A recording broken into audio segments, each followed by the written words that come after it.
जय हिंद दोस्तों। आज फिर हम second lecture class 12 chapter 1 physics charge, जिसमें हम पढ़ रहे थे, श्री गणेश किया था।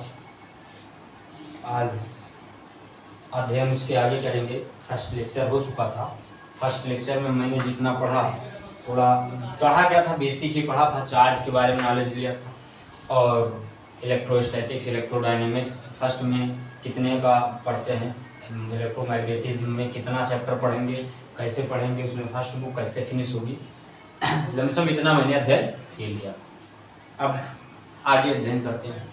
जहाँ तक मैंने पढ़ा था, चार्ज क्या होते हैं, चार्ज की डिफिनेशन मैंने जानी थी, टाइप्स ऑफ चार्ज जाने थे, पॉजिटिव चार्ज क्या करते हैं, पॉजिटिव एंड नेगेटिव चार्ज क्या करते हैं, मतलब सेम चार्जेस क्या करेंगे, डिफरेंट चार्जेस क्या करेंगे। जब इन प्रकार की चीज़ों को मैंने अध्ययन किया, आज हम लोग पढ़ेंगे। हमने बताया था कि सेकंड जो होगा वो हमारा होगा कॉन्सेप्ट ऑफ चार्ज। क्या होगा, इलेक्ट्रोमैग्नेटिज्म में क्या होगा,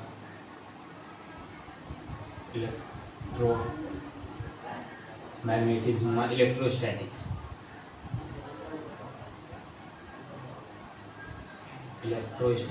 अभी यही चल रहा है, अभी इलेक्ट्रोस्टैटिक्स ही चल रहा है, क्योंकि यहाँ पर चार्ज जो है एट रेस्ट के फॉर्म में, चार्ज जब तक एट रेस्ट के फॉर्म में होगा, चार्ज जब तक एट रेस्ट के फॉर्म होगा, इलेक्ट्रोस्टैटिक्स होगा। चार्ज इन मोशन के फॉर्म में आ जाए तब इलेक्ट्रोडायनेमिक्स पढ़ना स्टार्ट हो जाएगा। तो जहाँ तक मैंने पढ़ा था, चार्ज पढ़ा था, चार्ज के प्रकार पढ़ लिया था कि टाइप्स ऑफ चार्ज कितने होते हैं, how many types of charge, या what is the definition of charge, हमने इसको पढ़ चुका था। समझ। अब मुझको पढ़ना क्या है, मुझको पढ़ना है concept of charge.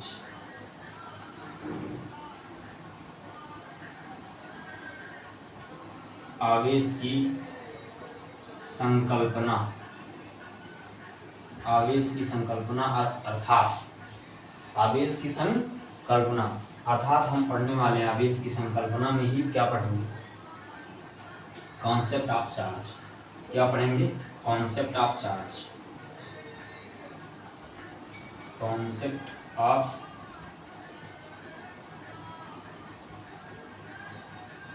Concept of charge. तो चार्ज की संकल्पना, जैसे मोल की संकल्पना है कि मोल किस पर आधारित है, क्यों, किसकी क्या डिफिनेशन होती है, कितना एमयू होता है, कितने को मोल कहते हैं। मोल संकल्पना केमिस्ट्री में है, जो कि क्लास 11 का फर्स्ट चैप्टर ही है। तो आवेश की संकल्पना कॉन्सेप्ट ऑफ चार्ज, उसी प्रकार आवेश की भी संकल्पना दी जाती है कि आवेश किस पर आधारित है, कैसे कैसे क्या क्या होगा, क्या क्या नहीं होगा। तो अपने हिसाब से इसको मान लीजिए होता है, तो हर की संकल्पना दी जाती है, किसी व्यक्ति विशेष की भी संकल्पना दी जाती है, उसी प्रकार इसकी भी संकल्पना दी जाती है कि आवेश की संकल्पना क्या है, किसे कहते हैं, कैसे कैसे होगी, ऐसे ऐसे होती है। तो आवेश की संकल्पना जो दी जाती है वो इलेक्ट्रॉनों के आधार पर दी जाती है। तो मैं लिख सकता हूँ कि संकल्पना आवेश की संकल्पना, आवेश की संकल्पना इलेक्ट्रॉन के आधार पर दी जाती है। आवेश की संकल्पना इलेक्ट्रॉन के आधार पर दी जाती है। पॉइंट उठता है कि सर काहे को दी जाती है, प्रोटॉन चूतिया, क्या प्रोटॉन घर जमाई। मान लीजिए कि प्रोटॉन घर जमाई है और ये बीच कुछ आने वाला बेचारा है। तो मान लीजिए कि प्रोटॉन क्या घर जमाई है और ये बीच कुछ आने वाला राउंड लगाने वाला। तो राउंड लगाने वाला जो दिमाग होगा उसकी खातिरदारी ज़्यादा होगा गाँव में कभी भी। तो इलेक्ट्रॉन को मानते हैं कि घर का दामाद राउंड लगाने वाला, और प्रोटॉन को क्या मानते हैं, घर जमाई। उसकी घर जमाई की इज्जत इतनी नहीं होती। एरिया कहेगी कि यहाँ बैठ जाओ, वहाँ बैठ जाओ, वहाँ खा लो, 80% यही होता है कि उसके उसमें हम ना तो क्या बोले हो? तो कहने का मतलब क्या हुआ, पहुना पहुना बोलिए। तो आवेश इलेक्ट्रॉनों के आधार पर दी जाती, जैसे मैंने कहा इनमें एग्जाम्पल, मैंने कहा सोडियम, सोडियम, उसके बाद मैंने कहा कैल्शियम, इसका क्या होता है 11, इसका क्या होता है 20, और सोडियम पोटेशियम कैल्शियम, इस ये कहा जाता है क्लोरीन 17, 11 एटॉमिक नंबर, इसका 17 एटॉमिक नंबर्स। अब देखो सोडियम का 11 एटॉमिक नंबर से, क्लोरीन का 17 एटॉमिक नंबर से।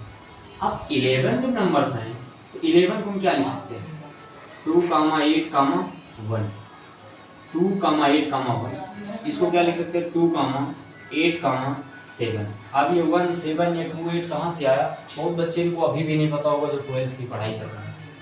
वाकई बता रहे हैं, बुड़बक समझो, साड़ा बनते समय।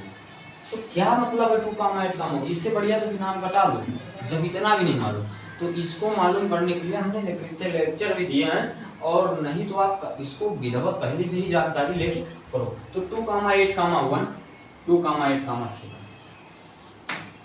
इसको इसके ये दो अष्टक कंप्लीट है ऑर्बिट, और यही नहीं कंप्लीट तो ये क्या करेंगे एक देगा, इनने क्या करेगा, इनने अब एक इलेक्ट्रॉन देगा, इनने एक इलेक्ट्रॉन क्या करेगा देगा, और क्लोरीन भी एक इलेक्ट्रॉन लेगा, क्लोरीन एक इलेक्ट्रॉन क्या करेगा लेगा, क्लोरीन एक इलेक्ट्रॉन लेगा।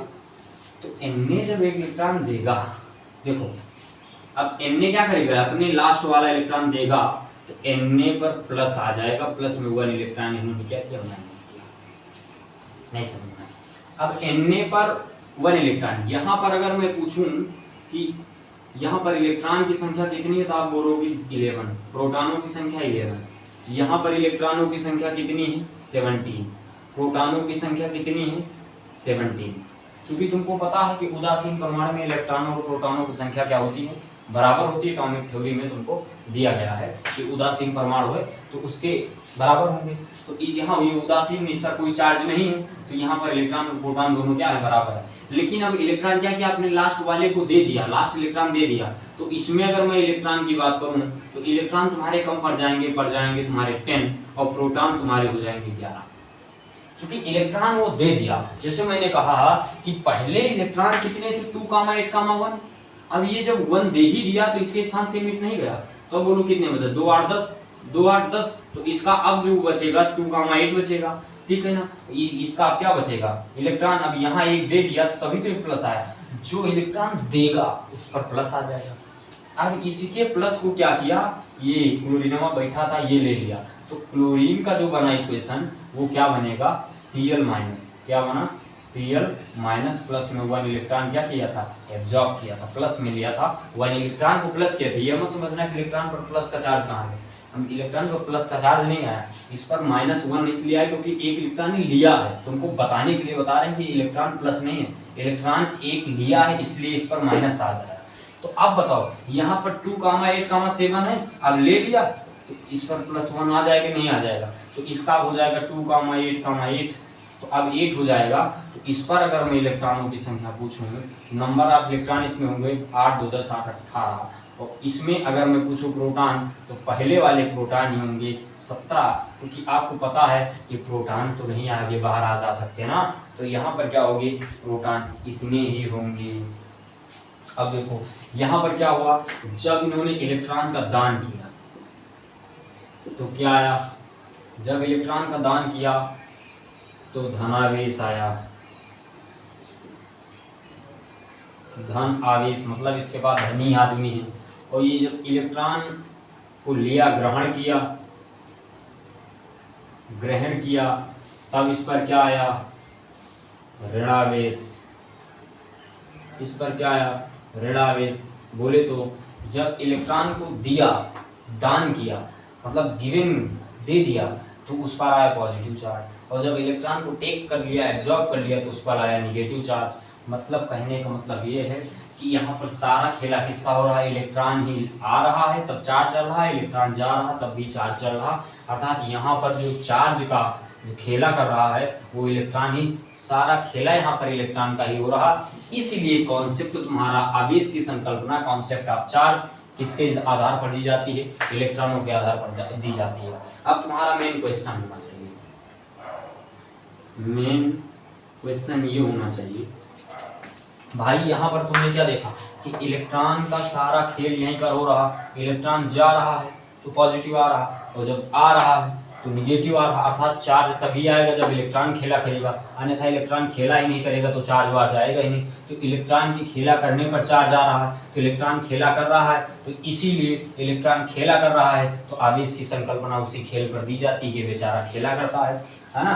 तो अब मेन कॉन्सेप्ट क्या है? अब मेन कॉन्सेप्ट तुम्हारा मेन क्वेश्चन आना चाहिए कि इलेक्ट्रॉन की संकल्पना प्रोटॉन पर की इलेक्ट्रॉनों पर दी जाती है। आवेश की संकल्पना, क्वेश्चन तुम्हारा लेना चाहिए, आवेश की संकल्पना पूछ लेता है क्वेश्चन में, आवेश की संकल्पना इलेक्ट्रॉन पर ही क्यों दी जाती है, पर ही क्यों दी जाती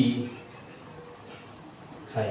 इलेक्ट्रॉन की संकल्पना, आवेश की संकल्पना इलेक्ट्रॉनों पर ही क्यों दी जाती, प्रोटॉन पर क्यों नहीं दी जाती। फर्स्ट तुम्हारा यही टॉपिक चलना चाहिए कि भाई आवेश की संकल्पना इलेक्ट्रॉन पर ही क्यों दी जाती है, आवेश की संकल्पना हमारी इलेक्ट्रॉन पर ही क्यों दी जाती है। पॉइंट है ना, दम है। अब इलेक्ट्रॉन की आवेश की संकल्पना इलेक्ट्रॉन पर ही क्यों दी जाती है, तो जाहिर सी बात तुमको पता है कि इलेक्ट्रॉन पर इसलिए दी जाती है क्योंकि हम इलेक्ट्रॉन को ही स्थानांतरित आगे पीछे भेज सकते हैं। इसके दो कारण हैं, इसके दो कारण हैं। आंसर नंबर 1, जो मास ऑफ प्रोटॉन है वो अप्रॉक्स है A1837 मास ऑफ इलेक्ट्रॉन, मतलब इतना ज्यादा है मास, मतलब इलेक्ट्रॉन के मास से लगभग 1837 मतलब 1837 इतना ज्यादा है, मतलब इलेक्ट्रॉन की मास जो प्रोटॉन की मास जो है इतना ज्यादा है इलेक्ट्रॉन की मास से। अब तो जिसका मास बहुत ज्यादा रहेगा, जैसे मान लीजिए मैं क्या कर रहा हूँ, मैं मान लीजिए 40 किलो का, 40 नहीं हूँ फिलहाल, हूँ ज्यादा अंग्रेजी में, मैं 40 किलो का हूँ, 40 मत मान लेना, मैं कितने किलो का हूँ 40, और अगला बच्चा 60 है, तो इसको आप उठा के आराम से फेंक सकते हैं, इसको फेंकने में थोड़ा ताकत लगेगी, कहो फेंक भी ना पाओ। तो इसी की वजह से इलेक्ट्रॉन का मास क्या है, कम है, प्रोटॉन का मास ज्यादा है, तो इलेक्ट्रॉन चला भी जाता है और आ भी जाता, कोई ले भी लेता है, समझ में आता। तो इस पे नंबर 2 इसलिए है क्योंकि देखो नंबर 2 इसलिए है क्योंकि T+ पर मतलब इस पर क्या होता है, न्यूक्लियर फोर्स लगता है, न्यूक्लियर फोर्स अर्थात नाभिकीय बल, नाभिकीय बल। क्या मैंने कहा, आपको अगर लगाना है तो क्या लगाओगे, इसका मतलब क्या हुआ कि आंसर नंबर 1 प्रोटॉन का मास इतना ज्यादा इलेक्ट्रॉन के मास से, आंसर नंबर 2 कि प्रोटॉन पर न्यूक्लियर फोर्स होता है। जैसे मैंने कहा कि यहाँ पर इलेक्ट्रॉन है, वो आप इलेक्ट्रॉन को एनर्जी देके यहाँ भी भेज सकते हो, लॉस हो जाएगी तो फिर यहीं आ जाएगी। क्लास 11th के 2nd चैप्टर में ये पढ़ोगे भी, पढ़ाएंगे भी। तो क्या मैंने कहा कि ये जब यहाँ आ जाएगी और इलेक्ट्रॉन को आप क्या कर सकते हो, दे भी सकते हो, ले भी सकते हो, क्योंकि इलेक्ट्रॉन का मास नहीं। लेकिन अब ये है तो दुनिया का सबसे जबरदस्त अगर फोर्स कोई होता है तो न्यूक्लियर फोर्स होता है, नाभिकीय बल। और जो नाभिकीय बल में ही धंसा है तो उसको निकालने के लिए किसी में क्षमता नहीं है। तो इसके कारण इस पर वैल्यू न दे करके इस इलेक्ट्रॉन ही खेला करता है, और जो खेला करेगा नाम उसी का होगा। तो खेला यही करता है तो नाम भी यही कमाता है। यहाँ तक समझ में आया। आवेश की संकल्पना इसी के आधार पर दी जाती है, इलेक्ट्रॉनों के आधार पर दी जाती है। क्यों दी जाती है, इतना समझ में आया। अब उसके बाद आते हैं आवेश की मात्रक। आवेश की मात्रक यहीं से थोड़ा एडजस्ट हो जाते हैं, थोड़ा इतना तो नोट कर लो, या फिर आवेश का मात्रक पॉजिटिव नेगेटिव। सेकंड है आवेश का मात्रक, यूनिट ऑफ चार्ज। क्या मैंने कहा? Unit of charge, unit of charge. Class जबरदस्त चलेगी, क्लास क्या हो रही, जबरदस्त चल रही है, फ्लो बना रहो बस। इसका प्रतीक क्या होता है? इसका प्रतीक देखो पहले। प्रतीक, नॉर्मल प्रतीक या तो ये क्यू से दिखाते हैं और या फिर इस क्यू से दिखाते हैं। दो में से किसी एक क्यू से भी हम इसको इसके सिंबल से दिखा सकते हैं, कहीं से भी, चाहे छोटा से दिखाए चाहे बड़े से दिखाए चाहे इससे दिखाए। मतलब प्रतीक क्या मैंने कहा, इस भी क्यू से दिखा सकते हैं, इस भी क्यू से दिखा सकते हैं, यूनिट ऑफ चार्ज। मतलब चार्ज को हम इस क्यू से भी दिखा सकते हैं, इस क्यू से भी दिखा सकते हैं, दो में से भी किसी को दिखा सकते हैं, ये इसमें कोई दो राय नहीं है। तो इसका फार्मूला क्या होता है? अगर फार्मूले की बात करें, आई बराबर होता है क्यू अपॉन में टी। तो क्यू इज इक्वल टू क्या होगा? आई इंटू में T. Q is equal to I T, Q is equal to I T. I का मतलब होता है एम्पेयर, आई मतलब Q is equal to I T, ये से I T. Q is equal to क्या होगा? I T. अब क्यू इज इक्वल टू अगर आई टी है, मतलब धारा बराबर क्या होगा? आवेश बटे में समय। तो धारा बराबर आवेश बटे में समय, आवेश बराबर धारा इंटू में समय। तो समझ में आया? तो क्यू बराबर आई बराबर क्यू अपॉन टी, तो क्यू बराबर आई टी। अब इस पर आई मतलब आवेश का मात्रक होता है एम्पियर। क्या मैंने कहा? एम्पियर। आवेश का मात्रक क्या होता है? एम्पियर। इंटू में टाइम का क्या होता है? सेकंड। तो इसी को हम कूलाम के नाम से, एम्पियर इंटू सेकेंड ना कह करके, एक हमारे इंटरनेशनल एसआई सिस्टम ने क्या बनाया? कूलाम बना दिया। क्या बना दिया? कूलाम बना दिया, जिसको हम सी से, इसका क्या दिखाते हैं? सी से दिखाते हैं। इसका मात्रक क्या बना दिया? कूलाम बना दिया। और किसने बनाया? SI unit. किसने बनाया? SI unit. तो अगर मैं एसआई यूनिट बोलूँ, सिस्टम इंटरनेशनल अंतरराष्ट्रीय पद्धति, तो इसका मात्रक क्या हो जाएगा? कूलाम। अब अगर मैं इसका सीजीएस बोलूं, सीजीएस यूनिट, सीजीएस में यूनिट, तो इसका क्या होगा? स्टेट होगा। क्या होगा? स्टेट होगा। क्या होगा? State coulomb. स्टेट कूलाम क्या होगा? एसआई यूनिट होगा कूलाम और सीजीएस यूनिट होगा state coulomb. SI coulomb, CGS unit state coulomb, CGS unit state coulomb. यहाँ तक कोई प्रॉब्लम हो तो झट दे शेयर करो, नो प्रॉब्लम, प्रॉब्लम नहीं आनी चाहिए। ठीक, अब उसके बाद बोलते हैं आवेश के क्वांटीकरण में आते हैं। उसके बाद जो होगा देखा जाएगा, फिर कोई दिक्कत नहीं। ठीक है ना? हाँ, एक और लिख सकते हो कि आवेश को सदैव बीजगणितीय रूप में लिखा जाता है। आवेश, सॉरी, एक पॉइंट और है, मेन पॉइंट है। आवेश, देखो, आवेश को सदैव बीज गणितीय रूप में लिखा जाता है। कैसे? जैसे मैंने कहा बीज गणित में क्या करते हो, अगर मैंने कहा 3 माइनस और प्लस में 2 करते हो तो माइनस का 1 आंसर आता है। बीज गणित में अंक भी उतार लिया, मतलब चिन्ह भी उतार लिया जाता है। उसी प्रकार इसमें अगर दिया है a इक्वल टू -3 कूलम और b इक्वल टू 5 कूलम, तो इसमें आ जाएगा 2 कूलम, अर्थात ये बड़ा है तो इसी का निशान आ जाएगा। अगर ये पर ये माइनस होता है ये प्लस, तो माइनस का 2 कूलम।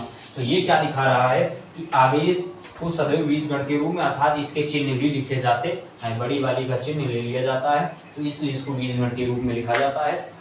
कहने का मतलब यह है कि ये जिस प्रकार मैथमेटिक्स में बीजगणित में पढ़ते हो, कि उसी में प्लस माइनस को भी लिखा जाता है, उसी प्रकार आवेश में भी प्लस माइनस को लिखा जाता है।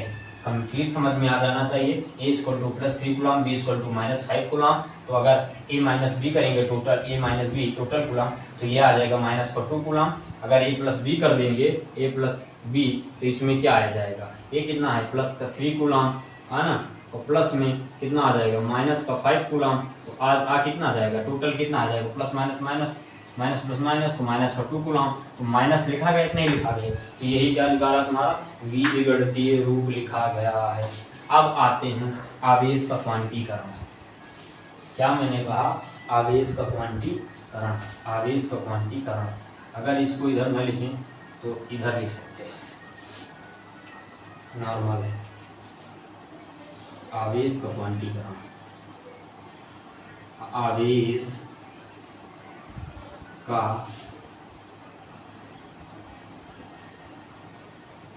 क्वांटीकरण, quantisation of charge, quantisation of charge, quantisation of charge. अगर इसको ऐसे लिखेंगे तो quantisation of charge, quantisation of charge.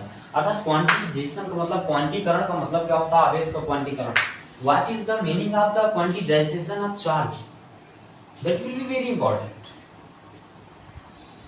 ये जितने भी टॉपिक है, are topic is very important and very very very very base in this chapter.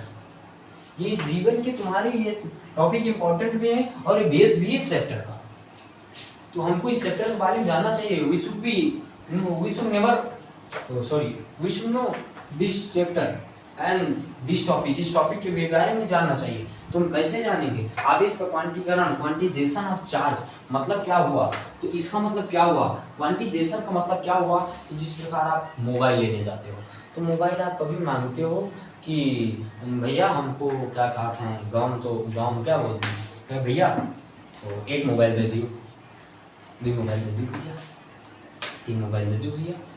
कभी बोलत है कि भैया 1.5 मोबाइल दे दियो, 2.5 मोबाइल दे दियो, कभी बोलते हैं, तो कभी नहीं बोलते हैं। कहने का मतलब क्या हुआ कि वो कभी भी ऐसे नहीं बोलते कि 1.5 मोबाइल दे दो, 1 मोबाइल, वहाँ पर सिर्फ 1-2 मोबाइल दे दो। उसी प्रकार ये भी होता है कि यहाँ पर क्या होता है, 1 मोबाइल देंगे भैया, एक, उसी प्रकार 1 कूलम होता है, 2 कूलम होता है, 3 कूलम होता है, 4 कूलम होता है। इसी प्रकार होता है, माइनस में भी हो या प्लस में हो, तो चार्ज है, पर यह भी पूर्ण रूप में ही होता है, कभी 1/2 या 3.14। इसी प्रकार आवेश कभी इसमें नहीं होता है, आवेश कभी पूर्ण संख्याओं में होता है, इंटीजर में होता है, चाहे माइनस में हो चाहे प्लस में हो। इंटीजर कभी ये नहीं होता कि 1/2 3.14, ये इंटीजर्स में नहीं होता। इंटीजर में -1 या +1, -2 या +2।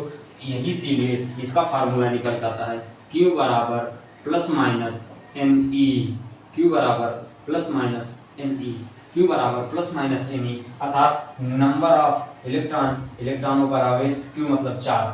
तो जितना हुआ इलेक्ट्रॉन, तो तुमको समझ में आया, N का मतलब ये हुआ, तो चार्ज बराबर N नंबर ऑफ इलेक्ट्रॉन पर कितना चार्ज होता है, 1.6 × 10⁻19 कूलम, 1.6 × 10⁻19 कूलम।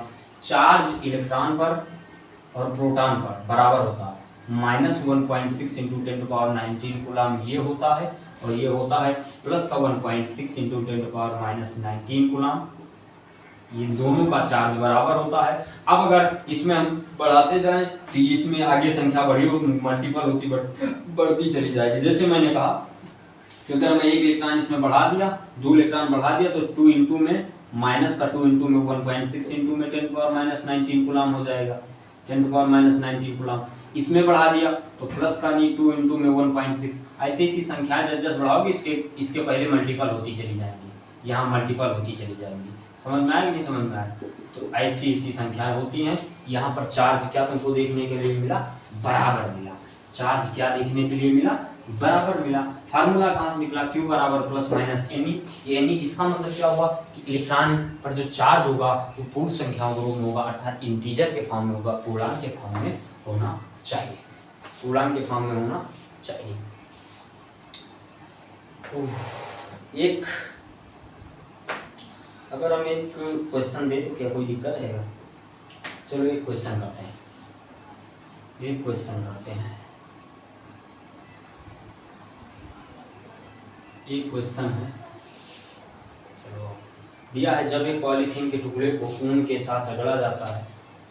क्वेश्चन है कि जब एक पॉलीथीन के टुकड़े को ऊन के साथ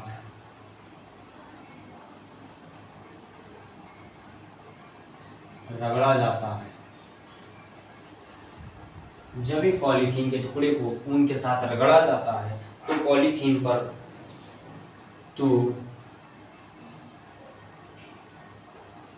पॉलीथीन पर माइनस कितना दिया, -2 × 10⁻⁷ कूलम आवेश आ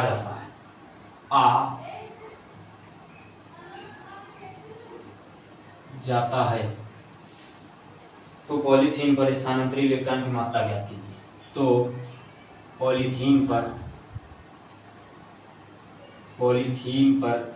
स्थानांतरित इलेक्ट्रॉन की मात्रा बताना है। स्थानांतरित इलेक्ट्रॉन की मात्रा ज्ञात कीजिए, ज्ञात करो, ज्ञात कसे नहीं।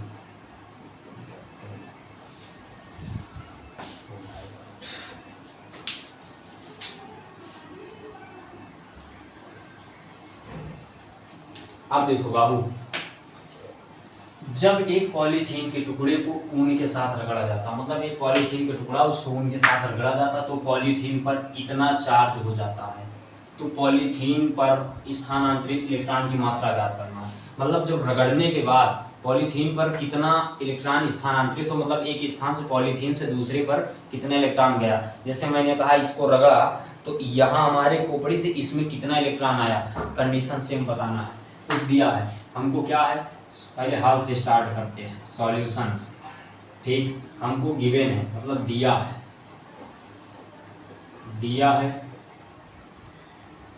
-2 × 10⁻⁷ कूलम।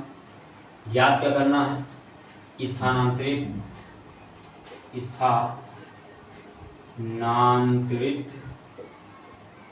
इलेक्ट्रॉन की मात्रा बताना है। इलेक्ट्रॉन की मात्रा अर्थात n बताना है तुमको, n प्रूव करना है। और इलेक्ट्रॉन पर चार्ज भी तुमको मालूम है, इलेक्ट्रॉन पर चार्ज कितना होता है, इलेक्ट्रॉन पर आवेश कितना होता है,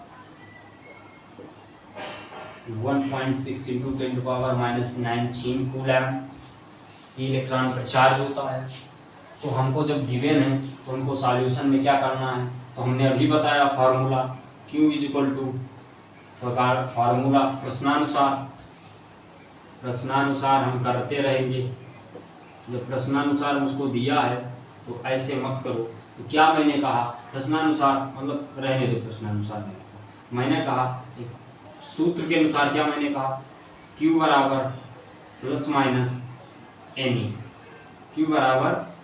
±NE, लेकिन यहाँ प्लस माइनस की कोई बात ही नहीं है।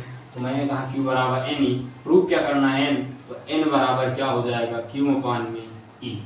n बराबर क्या होगा, Q/E। n बराबर क्या होगा, Q/E। तो Q कितना दिया है, Q कितना दिया है, n = Q कितना दे रखा है, -2 × 10⁻⁷ कूलम। नीचे कितना दिया, 1.6 × 10⁻⁻19 कूलम। ऊपर जाएगा n = कितना हो जाएगा, -2 × में 2 पॉइंट समथिंग कुछ है कि नहीं है, 2 × में 10⁻⁷, ये ऊपर जाएगा, इंटू में 10⁻19। कहने का मतलब जब 10⁻⁻19 बटे से ऊपर जाएगा तो ये प्लस का हो जाएगा। तो कहने का मतलब क्या हुआ, अपान में 1.6 पॉइंट हटा एक जीरो बढ़ा, एबव आंसर आएगा n तुम्हारा जो आएगा नंबर ऑफ इलेक्ट्रॉन वो जहाँ तक आएगा 1.25 इंटू 10⁶ ऐसे समथिंग कुछ आ जाएगा, देख लेना। यही तुम्हारा इलेक्ट्रॉनों की संख्या होगी और यही तुम्हारा क्या होगा आंसर। अर्थात इलेक्ट्रॉन ने कितने इलेक्ट्रॉन की मात्रा है, तो वस्तु में इलेक्ट्रॉन इतने ग्रहण किए 1.25 इंटू 10⁶ इलेक्ट्रॉन वस्तु ने ग्रहण किया। एक बार देख लेना कैलकुलेशन सही है गलत है। मैंने कहा हमको गिवन है, दिया है इतना इलेक्ट्रॉन, ठीक, इतना आवेश दिया, स्थानांतरित इलेक्ट्रॉन मुझे प्रूव करना। इलेक्ट्रॉन पर आवेश मुझको पता है, फार्मूला पता है, Q बराबर plus minus N E, N prove करना तो n बराबर Q/e में ई, फार्मूले पर रख दिया, Q/e में ही रख दिया, जितना आया वो हुआ आंसर, वो हुआ आंसर। उसके बाद ये रहा आपका बेसिक। कल पढ़ेंगे आवेशन के बारे में, कल इसी से क्वेश्चन करवाएंगे। वहाँ पर द्रव्यमान की मात्रा बताना पड़ेगा, द्रव्यमान की मात्रा कैसे प्रूव करना है कल हम जानेंगे। और कल के क्वेश्चन में और कल की थ्योरी में ये चैप्टर पढ़ेंगे। कल से तुम्हारा केमिस्ट्री की भी क्लास स्टार्ट हो रही, क्लास 12। भले मैं 10, 12, 15 दिन लेट हूँ, लेकिन कोई दिक्कत नहीं, मैं उतनी जल्दी केमिस्ट्री कवर करवाऊँगा। कल से क्लासेस स्टार्ट हो रही केमिस्ट्री की, सुबह 10 बजे से क्लास स्टार्ट हो रही है, कोई प्रॉब्लम नहीं। कल से मिलते हैं नेक्स्ट टॉपिक में। कैसा लगा ये हमारा प्रयास कमेंट करके ज़रूर बताइएगा। वीडियो अगर पसंद है तो लाइक ज़रूर कर देना, पढ़ाई अच्छे से उससे भी अच्छे करना। फिर मिलेंगे नई वीडियो में। जय हिंद, जय भारत।